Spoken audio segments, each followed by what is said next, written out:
I did not cry.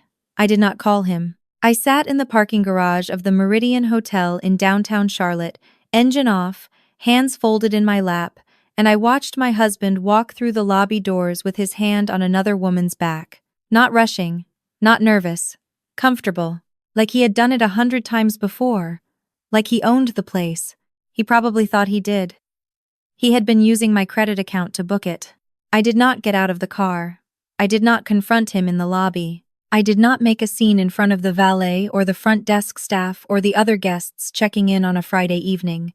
I simply took out my phone, opened my banking app, and removed his name from the joint account. Then I forwarded his location, which I had been tracking quietly for 11 days, to my attorney. Then I drove home, ordered Thai food, and called my best friend. She asked me how I felt. I told her I felt fine. She did not believe me. But it was true. I had already done my grieving.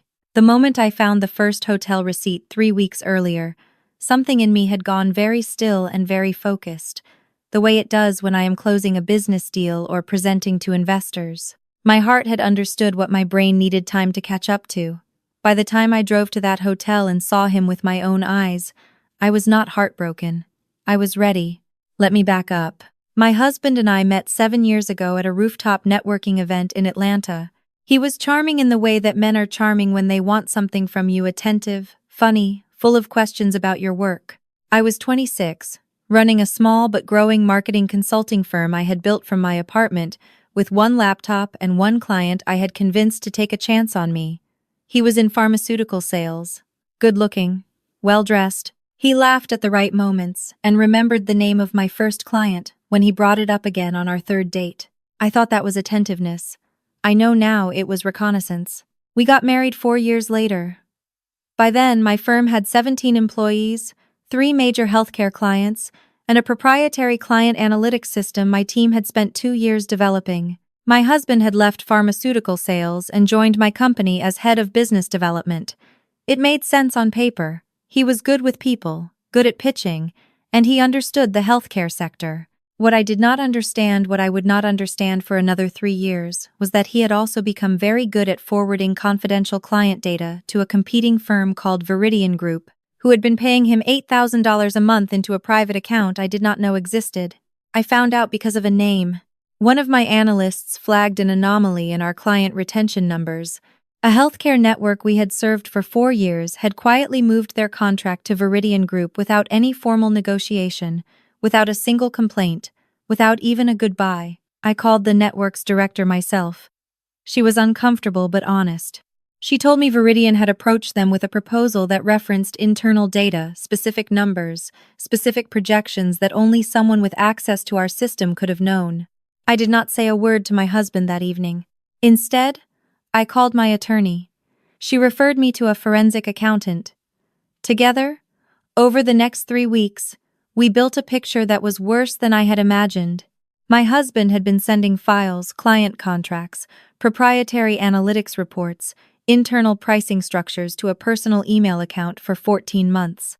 Viridian had paid him just over $112,000. We had lost 3 clients in that period, representing approximately $400,000 in annual revenue. My attorney told me we had a strong civil case. She also believed there were grounds for criminal charges related to theft of trade secrets. On the same day she told me that, I found the hotel receipt in his laptop bag. He had been careless because he thought I trusted him completely. He was right that I had. He was wrong that I still did. I spent the next 11 days watching and documenting. I said nothing. I cooked dinner. I asked about his day. I listened to him talk about a conference in Charleston he needed to attend the following Friday for a pharmaceutical client pitch. I nodded and told him to drive safe. I already knew there was no conference. I had called the hotel directly. No event. No booking under his name. The booking was under a different name, a woman's name, at a hotel 40 minutes away. So on Friday evening, instead of the spin class I told him I was attending, I drove to the Meridian Hotel, and I saw everything I needed to see. The Thai food was good that night. My best friend stayed on the phone with me for 2 hours. By the time I went to bed, my attorney had received the location documentation. My forensic accountant had prepared a full report summary, and I had already sent a meeting request to my board of directors for Monday morning. I slept better than I had in months. My husband came home Saturday morning. He kissed my cheek and said the pitch had gone well. He smelled like unfamiliar soap. I handed him a cup of coffee and asked if he wanted eggs. He said yes. I made them. Monday arrived. I presented the full forensic accounting report to my board. I presented the documented file transfers, the payments from Veridian, the client losses, and the projected damages. I had also retained outside IT counsel, who had preserved all digital evidence in a format admissible in court. My board was silent for a long time after I finished. Then our lead investor, a woman who had backed me since year 2, said, "What do you need from us?" I told her. She said yes to all of it. By noon on Monday, my husband's access to every company system had been revoked. His company email was deactivated. His name had been removed from all client-facing accounts. A letter from my attorney was waiting for him at his personal email address, the one he used for everything except, apparently, forwarding stolen files, for which he had created a separate account. The letter outlined the civil claims and informed him he was no longer employed by the firm. He called me 17 times before 2 o'clock. I did not answer. He came home at 3. I was sitting at the kitchen table with my attorney beside me and a folder between us. He stopped in the doorway. He looked at the folder. He looked at my attorney. He looked at me. I said, "Sit down." He sat. My attorney walked him through it. Every file transfer, every payment, every client we had lost, every dollar Veridian had wired to his private account. She placed printed bank statements in front of him, his account, his name, his routing number, and she let him read them. He did not say anything for a very long time. Then he said, "Vivienne, I can explain." I said, "You don't need to explain anything to me. You need a lawyer." He said, "This is not what it looks like." My attorney said, "Mr. Caldwell, I would strongly advise you not to say anything further without counsel present." He looked at me again. His expression had shifted into something I recognized: the performance of remorse, the thing he did when he needed me to soften. The eyes going slightly wet, the jaw tight, the voice dropping to just above a whisper. He said, "Baby, please, I made a mistake. I was going to fix it." I said, "I know you were going to fix it. You were going to fix it as soon as you had enough money saved to leave on your own terms." I found the account in the Cayman Islands too. The color left his face entirely. There was a second private account. My forensic accountant had found it during a broader asset search. $47,000, accumulated over the same 14-month period. Small transfers, irregular amounts, designed not to trigger flags. He had been planning an exit strategy. He had not decided whether to take his girlfriend or just take the money, possibly both. He said, "Vivienne," I said, "the divorce filing will be served to you by end of week. The civil suit has already been filed. My attorney has also provided all documentation to the Mecklenburg County District Attorney's Office, who will be in contact with you regarding theft of trade secrets. I would use the next few hours to find a very good criminal defense attorney." He stood up from the table so fast his chair scraped the floor. He said, "You're doing this? After everything I did for this company? After everything I gave up for you?" I looked at him. I thought about the 14 months of files, the $112,000, the 3 clients who left without a word, the Friday nights he had spent in a hotel room with someone else while I worked weekends trying to figure out why our retention numbers were slipping. I thought about the Cayman Islands account and the exit plan and the care he had taken not to get caught. I said, "You didn't give up anything. You sold it." He left the kitchen. I heard him upstairs, moving around, opening drawers. My attorney and I sat quietly. After 40 minutes, he came back down with a duffel bag and his laptop and his car keys. He looked at me one more time from the hallway. He said, "I'll get my things this week." I said, "I've already changed the locks. Call my attorney to schedule a time." He left. That was not the end of it. 3 days later, his mother called me. She had raised him alone after his father left, and in the early years of our marriage I had genuinely loved her. I had sent her money when her furnace broke. I had flown her out for her birthday 2 years ago. I had believed we had something real. She said, "Vivienne, I need you to think about what you're doing to this family." I said, "I need you to tell me what you knew." Silence. I said it again. What did you know? And when did you know it? She said. He told me he was having some financial trouble, that he had made some decisions at work that were complicated. I didn't ask too many questions. I said, "Did he tell you about the other woman?" More silence. Longer this time. I said, "He told you, and you called me twice in the last 3 months asking how the business was doing, asking whether we were thinking about expanding, whether I was considering bringing in outside investors. You were gathering information for him." She said, "Vivienne, that is not fair." I said, "I sent you $4,000 when your furnace broke. I flew you to Charlotte for your birthday. I treated you like my own mother. And you sat across from me at my dinner table 6 weeks ago and looked me in the eyes and helped your son figure out how to take everything I built." She started crying. I recognized the performance. I had seen where her son learned it. I said, "Don't call me again," and I ended the call. The district attorney's office moved faster than I expected. The documentation my forensic accountant and IT counsel had assembled was thorough and well organized, and the theft of trade secret statute in North Carolina carries serious weight when damages exceed a certain threshold. My civil case had quantified losses at just over $500,000 when you factored in the Viridian contracts and the projected client revenue. The DA's office determined the evidence supported criminal charges. My husband was arrested on a Thursday morning at the apartment he had rented 2 miles from our house. I know because my attorney told me. I did not go to watch.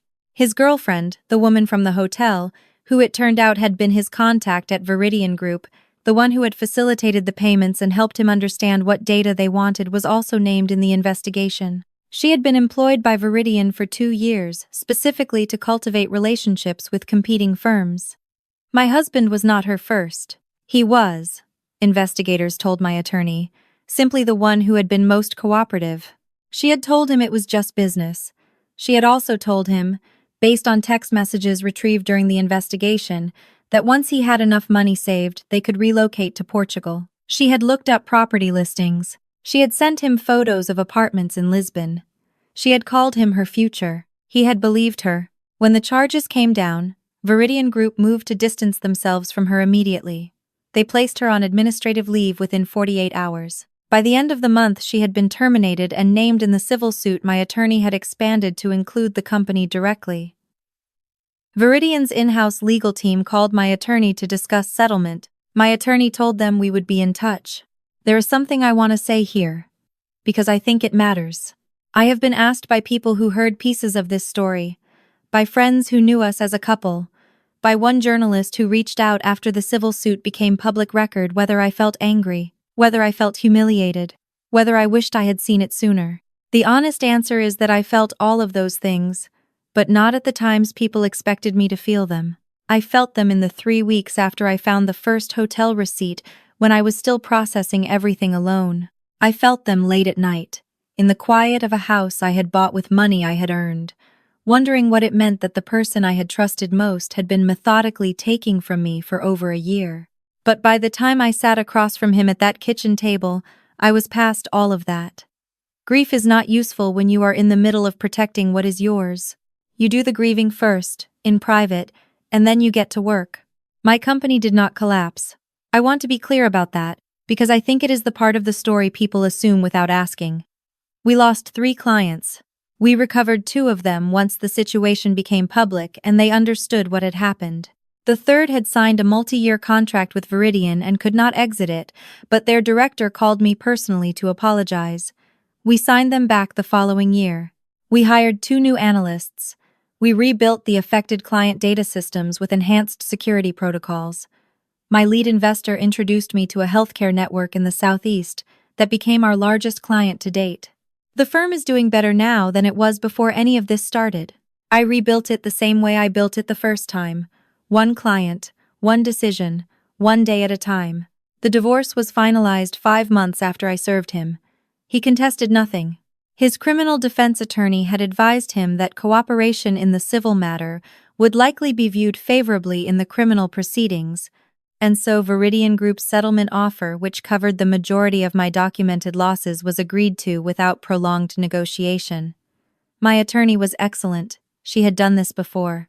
She knew exactly how much leverage we had and she used every ounce of it. He pled guilty to 1 count of theft of trade secrets.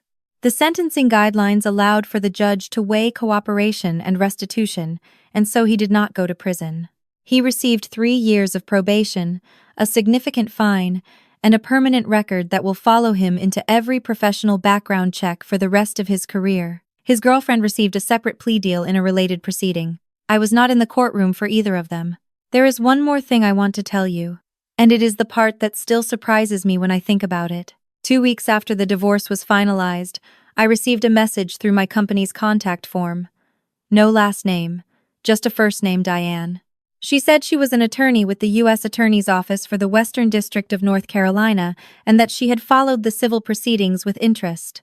She said she had been building a broader case related to Viridian Group's practices across multiple states, and that my case had provided documentation that filled a significant gap in her investigation. She said she was not able to share details but wanted me to know that the impact of my work went further than I realized.